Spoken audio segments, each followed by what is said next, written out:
आज सभी मीडिया बंधुओं को अवगत कराया गया है कि यदि 15 दिन में यदि हमारी जो बहन है प्रोफेसर डॉक्टर रितु सिंह को अगर यदि न्याय नहीं मिलता है तो 15 दिन बाद हम लोग इस यूनिवर्सिटी का ताला लगाएंगे।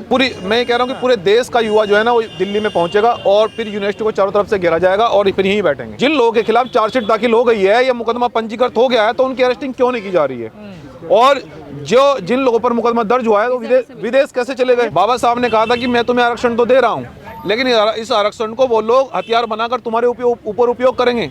सत्ता के लिए ईवीएम का विरोध करने के लिए आज जानकारी मिली है कि ईवीएम के विरोध के लिए भी दिल्ली में 5 जनवरी को एक बड़ा प्रोटेस्ट होने जा रहा है और उसमें सभी लोगों को हमारी ये अपील है कि सब लोग पहुंचे, क्योंकि ईवीएम भी देश के लिए एक बहुत बड़ा खतरा है। कोर्ट का अपमान वो आरएसएस के लोग जानबूझकर करा रहे हैं।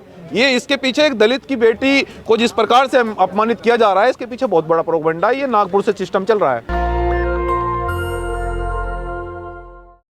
सर, आप आज दिल्ली विश्वविद्यालय में आए हैं रितु का समर्थन करने और आपने 15 दिन का अल्टीमेटम दिया है, क्या लगता है मानेगी यहाँ का प्रशासन? देखिए, आज सभी मीडिया बंधुओं को अवगत कराया गया है कि यदि 15 दिन में यदि हमारी जो बहन है प्रोफेसर डॉक्टर रितु सिंह को अगर यदि न्याय नहीं मिलता है तो 15 दिन बाद हम लोग इस यूनिवर्सिटी का ताला लगाएंगे और 15 दिन बाद फिर, क्योंकि ये लड़ाई हम फिर से बता रहे हैं कि ये रितु सिंह एक बेटी की नहीं है, ये लड़ाई लाखों बेटियों के साथ में हो रहे अन्याय, शिक्षा को लेकर हो चाहे वो किसी भी प्रकार से लेकर हो, सभी बेटियों की लड़ाई है। तो मुझे लगता है कि अब हम लोग पूरे देश में मैसेज जा रहा होगा, तो हम ये कहना चाहते हैं कि पूरे देश की बेटियों को इस बहन के साथ में खड़ा होना चाहिए और 15 दिन बाद हम लोग अगर यूनिवर्सिटी का न्याय नहीं देती है तो फिर इस देश के अंदर शिक्षा एक क्रांति लाने वाली है। शिक्षा के लिए एक बहुत बड़े पैमाने पर एक आंदोलन होने वाला है, क्योंकि आज हमने आपके सामने अनाउंस किया है कि अब देश की सभी यूनिवर्सिटियों में शिक्षा को लेकर जो एससी के बच्चे हैं, एसटी, ओबीसी, माइनॉरिटी, अल्पसंख्यक वर्ग के जो बच्चे हैं उनको एडमिशन नहीं दिया जा रहा, उनको विद्यालयों में जो है ना पढ़ाया नहीं जा रहा है, उनको दाखिला लेने से रोका जा रहा है।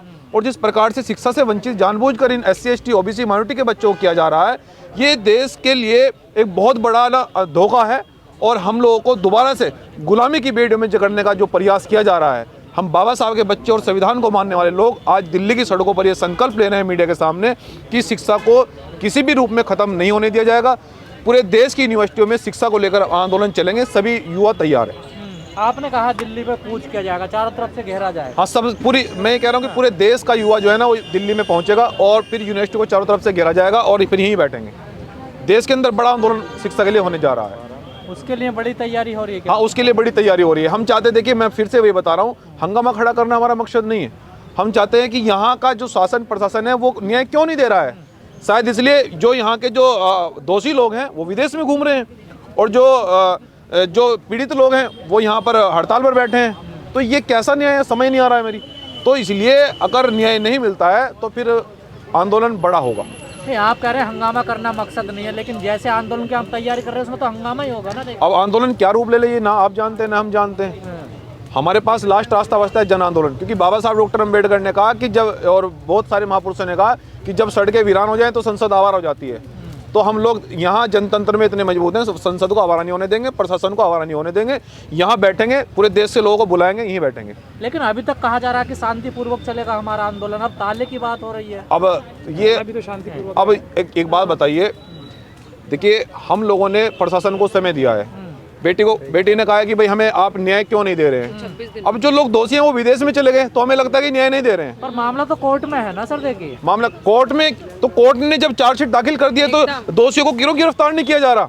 जिन लोगों के खिलाफ चार्जशीट दाखिल हो गई है या मुकदमा पंजीकृत हो गया है तो उनकी अरेस्टिंग क्यों नहीं की जा रही है, और जिन लोगों पर मुकदमा दर्ज हुआ है तो विदेश कैसे चले गए। तो कोर्ट का भी अपमान है फिर इसका मतलब। कोर्ट का अपमान वो आरएसएस के लोग जानबूझकर करा रहे हैं। ये इसके पीछे एक दलित की बेटी को जिस प्रकार से अपमानित किया जा रहा है, इसके पीछे बहुत बड़ा प्रोपेगेंडा है। ये नागपुर से सिस्टम चल रहा है। अब ये समझना होगा आपको, ये प्रोपेगेंडा इस देश के अंदर संविधान को अपमान करने का है और संविधान का अपमान इस देश के लोग नहीं होने देंगे। मैं कहना चाहता हूं कि देश के जो लोग हैं हमारे, संविधान को मानने वाले लोग इस देश के अंदर कम नहीं है। मनुस्मृति को मानने वाले लोग इस देश के अंदर मुश्किल से 0% है, लेकिन संविधान को मानने वाले लोग 99.999% लोग हैं आज भी। तो संविधान को किसी भी सूरत में अपमान नहीं होने दिया जाएगा, उसको किसी भी रूप में कमजोर नहीं होने दिया जाएगा। मंजीत नौटियाल तो यहाँ तक धरने का पहुँच गए हैं, एक नेता और हैं समाज के, वो हर बहन को न्याय दिलाने चले जाते हैं, लेकिन डॉक्टर रितु को न्याय दिलाने नहीं आए। अभी तक? देखिए, मैं अपने बारे में बात करना चाहता हूँ, क्योंकि हमारे पास इतना समय नहीं है कि दूसरों के बारे में बात करें। बहुजन मूवमेंट से जुड़े हुए लोग हैं, तो मैं आप मुझसे जो सवाल कर रहे हैं, मैं अपनी बात का जवाब देने के लिए तत्पर हूँ और दे सकता हूँ। क्या लगता है क्यों नहीं आए यहाँ तक? अगर हर बहन को न्याय हाँ, सबको आना चाहिए। सब ये न्याय की लड़ाई सबको आना चाहिए। तो और ये न्याय की लड़ाई में सबको रोड पर निकलना चाहिए, क्योंकि ये अत्याचार किसी के साथ भी हो सकता है। तो इस लड़ाई में हमें सबको साथ आना चाहिए। आपने 15 दिन बाद आपने अल्टीमेटम हाँ, 15 दिन बाद यहाँ ताला लगाएंगे और अनाउंस करेंगे, फिर पूरे देश से कूच करेंगे लोग। इतना हम लोग अब प्लानिंग कर रहे हैं कि देश की जितनी भी यूनिवर्सिटियां हैं उसमें हम लोग आंदोलन करेंगे। सारे जो स्टूडेंट विंग के लोग हैं, जो छात्र संघ के लोग हैं, उनको तैयार कर रहे हैं कि SC ST OBC के लोग अपने एडमिशन विद्यालयों को लेकर, शिक्षा को लेकर एक क्रांति के लिए वो अग्रसर हैं। जो राजनेता है उनका भी कोई यहाँ पर प्रभाव नजर नहीं आ रहा, क्या वजह? राजनेता कौन है? खासकर अरे, अगर राजनेता हमारे होते तो फिर बेटी को क्या इतना दूर यहाँ ठंड में बैठना पड़ता? बताइए ना। बाबा साहब ने कहा था कि मैं तुम्हें आरक्षण तो दे रहा हूँ, लेकिन इस आरक्षण को वो लोग हथियार बनाकर तुम्हारे ऊपर उपयोग करेंगे। क्या SC ST OBC के लोग संसद में नहीं हैं वो, लेकिन नमक हराम है। हम कई बार अपने भाषण में कह चुके हैं, वो लोग नमक हराम है, वो लोग न्याय नहीं देंगे। तो इसलिए मैं बहुजन समाज के युवाओं से कहना चाहता हूँ, देश की बहन बेटे से कहना चाहता हूँ कि न्याय किसी के भरोसे नहीं छोड़ना है। भीम आर्मी के लोग न्याय दूसरे के भरोसे नहीं छोड़ते हैं। न्याय हम लोग अगर नहीं मिलेगा तो छीनने के लिए पूरे देश के लोग दिल्ली में पहुंचेंगे।